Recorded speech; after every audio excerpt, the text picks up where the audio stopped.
আজকে অনেক দিন পরে রান্না করব খিচুড়ি। তাই আপনাদের সাথে শেয়ার করব আমি কিভাবে রান্না করি। প্রথমে দিয়ে দিচ্ছি কড়াইতে তেল, তারপর গোটা মশলা, তারপর দিয়ে পেঁয়াজ কুচি, এগুলো একটু ভেজে পেঁয়াজ আর মশলা।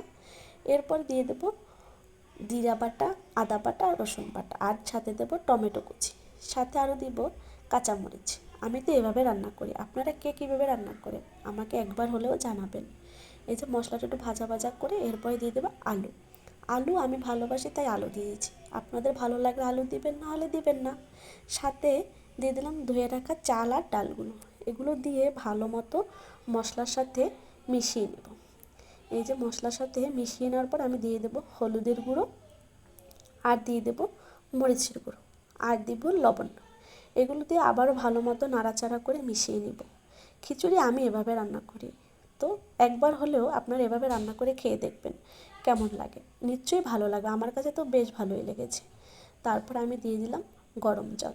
আমি পরিমাণ মতো জল নিয়েছি, তো পরিমাণ মতো জলটা দিয়ে দিচ্ছি। এরপরে ঢাকনা দিয়ে রেখেছিলাম, এবার ঢাকনাটা উঠিয়ে আমি আবারও একটু নাড়াচাড়া করে নিলাম যে আমার চাল আর ডালটা সিদ্ধ হয়েছে কিনা। হ্যাঁ, আধা সিদ্ধই হয়ে গেছে।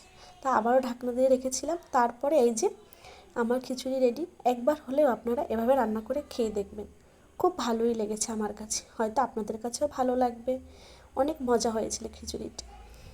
সবাই ভালো থাকবেন, সুস্থ থাকবেন।